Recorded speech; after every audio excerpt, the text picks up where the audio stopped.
Yes, sir. Welcome back to another episode of From Downtown. Today is April 29th, 2024, and it's a gloomy but great Monday. Today we have three basketball games, three playoff games that are going to get played. I feel like two of those games are going to be closeout games, especially that Nuggets Lakers game. uh, I think the Thunder and Pelicans in tonight as well. I think it's going to be a clean sweep. But I mean, we can talk about that a little later about why I feel that way. But going straight into it, let's hop into baseball for this weekend. College baseball was very, very iffy. I think we've been saying that for the past 3-4 weeks now.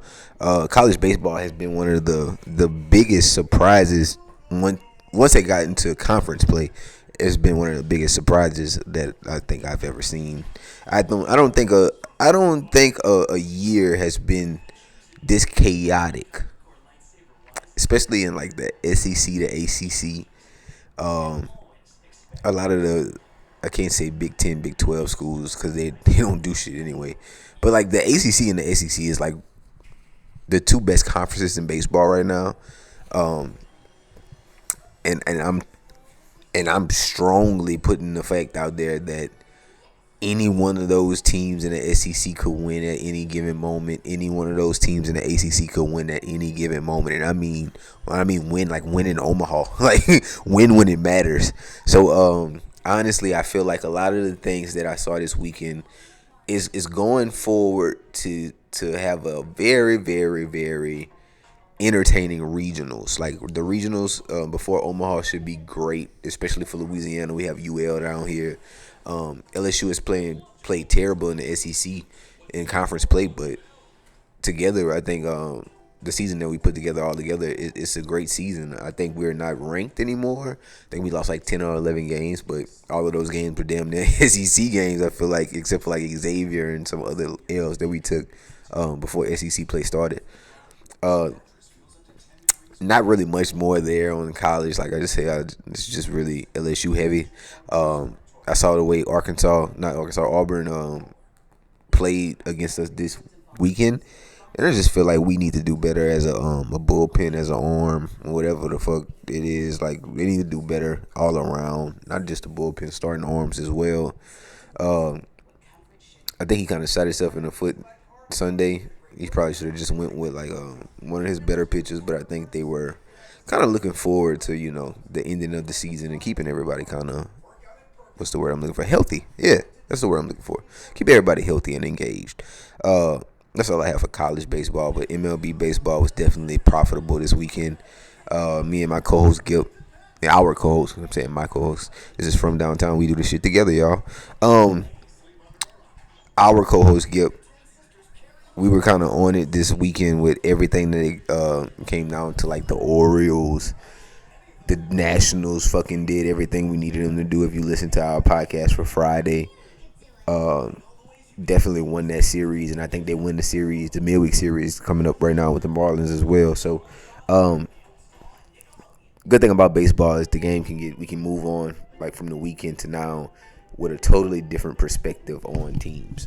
Right now, the first game tonight is starting at 5:30. It's the Yankees at the Orioles. Two of the best AL East teams right now. Definitely looking like one of the better games of tonight.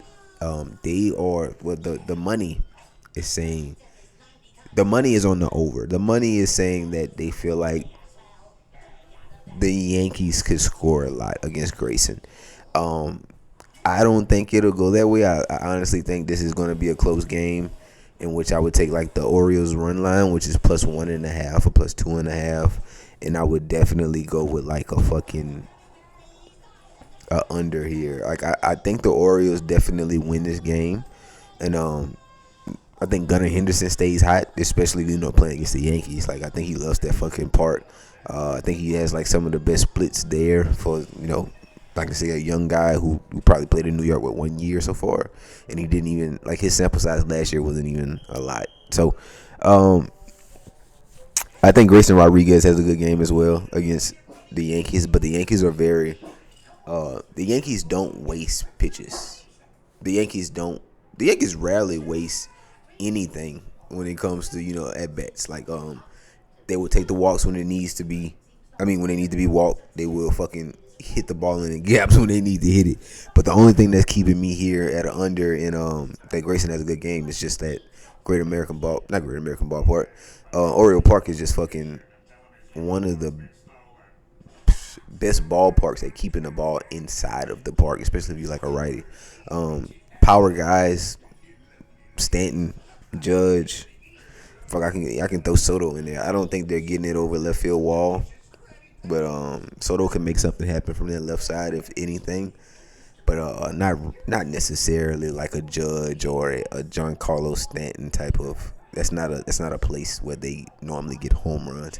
I don't know if y'all remember last year or if you can just think about this. Aaron Judge hit a ball so hard last year. It was deep in Baltimore, and I feel like it hit the top of the wall in left field. And it was just, it was like, what the fuck is going on? But you kind of see that Aaron Judge is definitely one of the strongest, powerful hitters that we have in our game. And if he couldn't push it out, I don't think a lot of people get that bitch out tonight. I would sprinkle something on a no home run at all, but like I said, the Orioles have a lot of lefties on their lineup, so it can pull it out. Next game that I want to talk about for tonight is the Nationals at the Marlins. Next game up at 5:41. The Nationals played amazing this past weekend. I think they ended up winning the series 2-1. The Nationals played.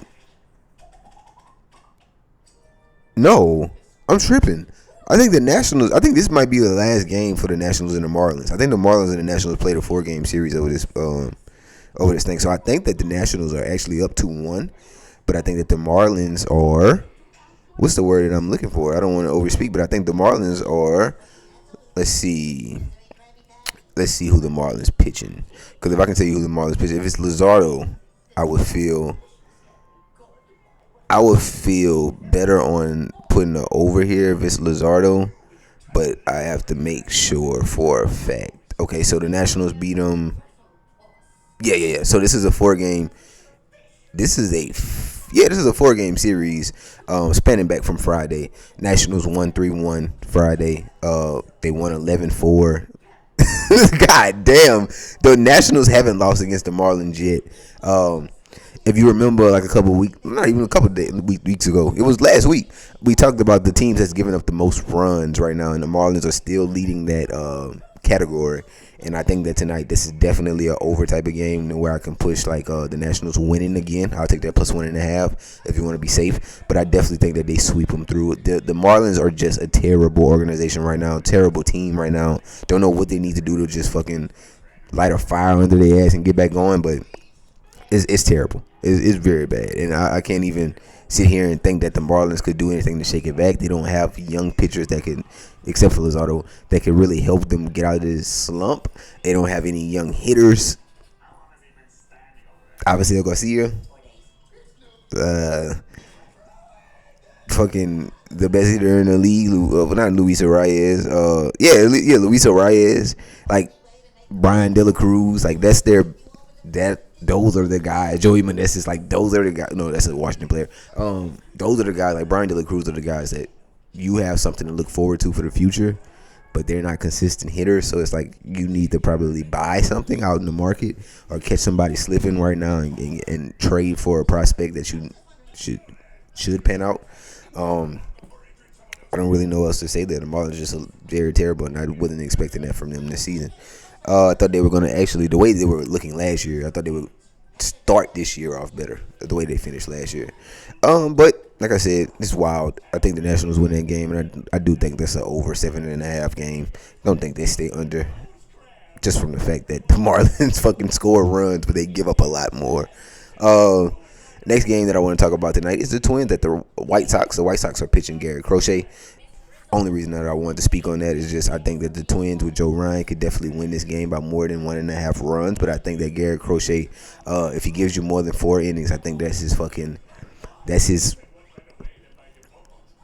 boring scale. Like that's where he reaches his fucking max temperature, his fucking max energies. Like if you overheat him right there, he's getting out before the 5th, and he's going to be no contest.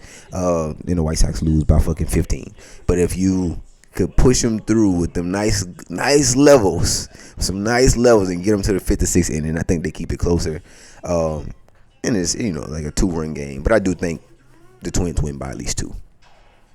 I don't think it's a 1-point game by no stretch of the word. Next game, and the last game of the night that I want to talk about baseball-wise is the Braves against the Seattle Mariners. Yesterday, George Kirby had a great game on the fucking mound against the Mariners. I'm fucking watching SpongeBob. I'm an asshole. They had a great game versus the George Kirby didn't pitch against the Braves last night. George Kirby pitched against fucking somebody, and he had 8 strikeouts. He had a great game. They did enough to win that game.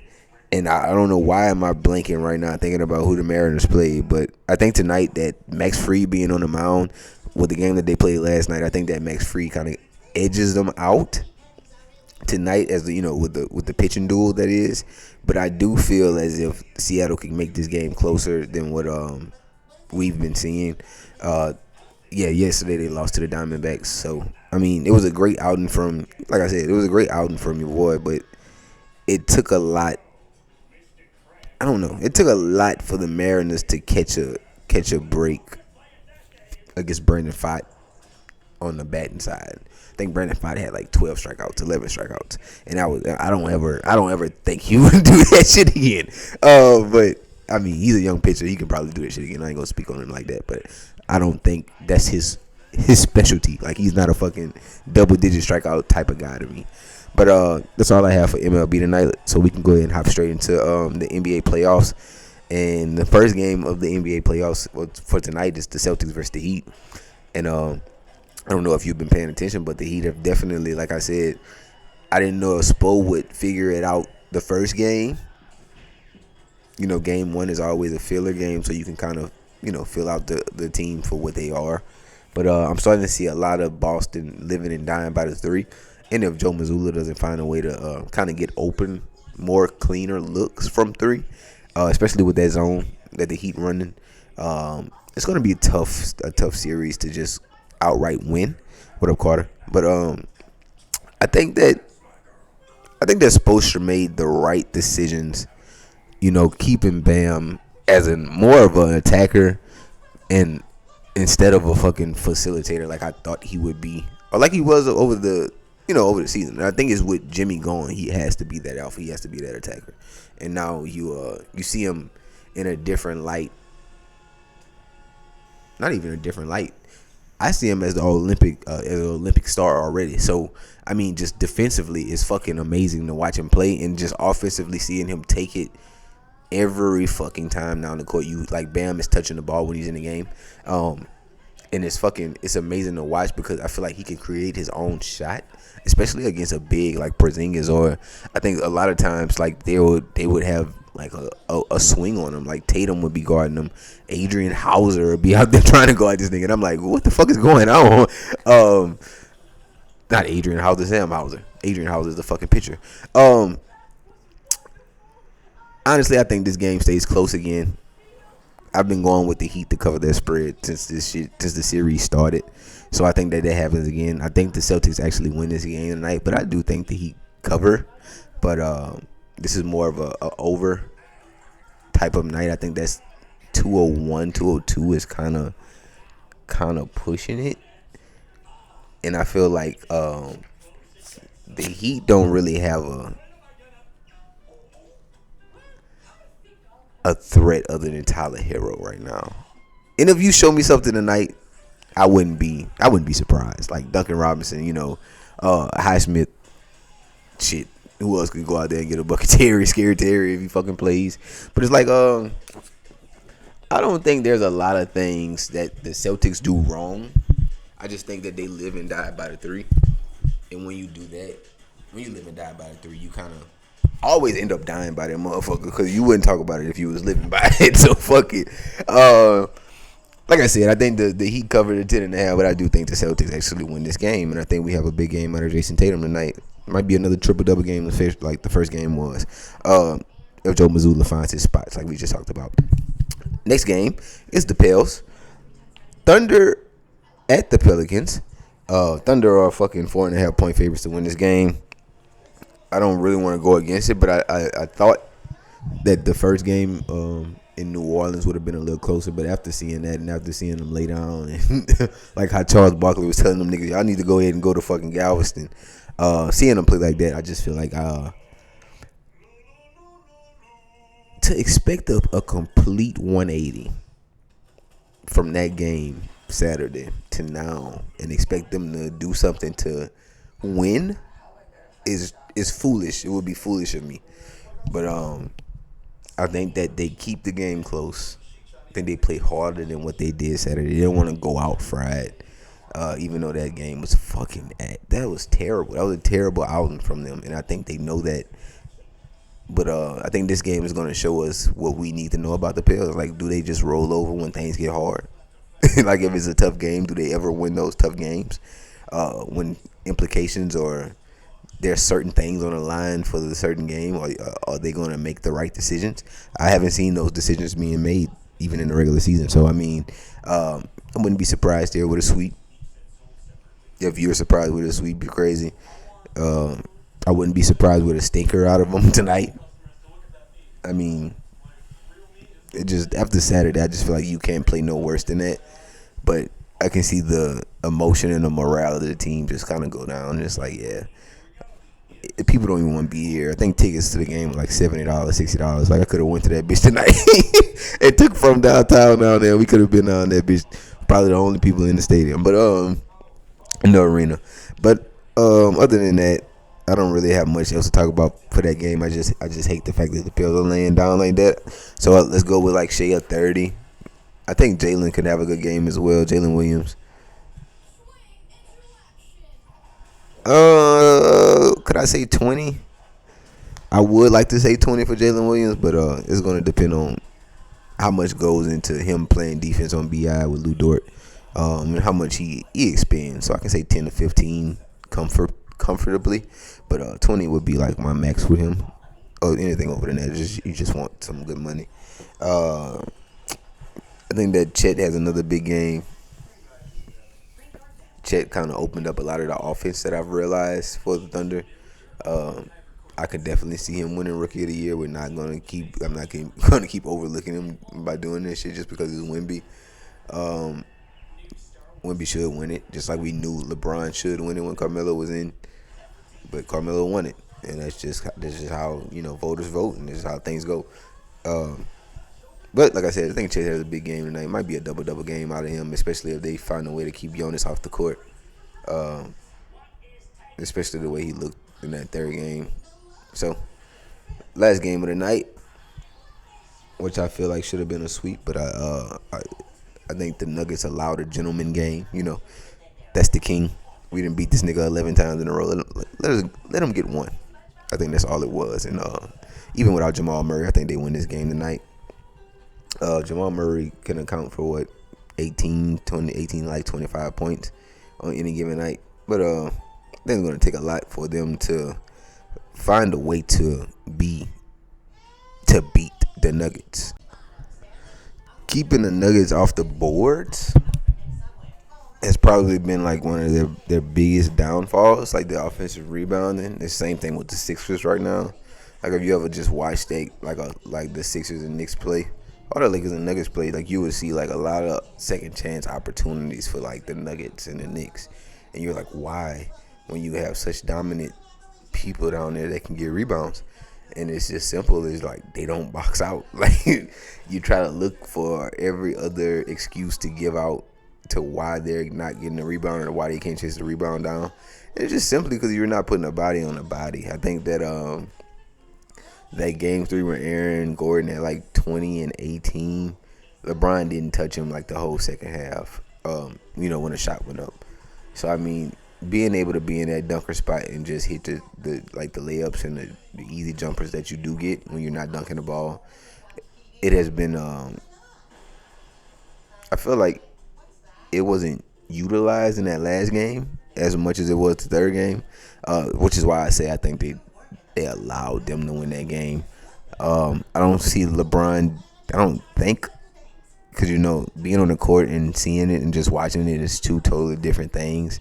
So I feel like I don't think that LeBron put people in the right positions on the backside to kind of negate Aaron Gordon from scoring. I just think that the Nuggets didn't find him in his spots like they were in the game 3, and I think that came from just forcing it, especially when Jamal went down. And Michael Porter forced up a lot of tough shots, but he a light skinned nigga that definitely would do that. I think this series ends tonight. Like I said, I think that LeBron has a big game, but AD has a shitter, and we see this game end, and we get to talk about how LeBron needs help, and somebody needs to move D'Lo to the Hawks, and they need Trae Young in LA, and then we'll talk about somebody else and Bronny in LA, and then we'll talk about somebody else moving on to LA fucking after that. But other than that, that's all we have tonight for all of the sports that we have hit. I definitely will be putting a play on the Instagram later for baseball, that is, and basketball is just on you. You just have to figure that shit out. Baseball is more of my fucking specialty. I'm playing, but yeah, everything else is just gonna be based solely off of this podcast episode. So we will see you guys tomorrow after that, and yeah, thank y'all for tuning in.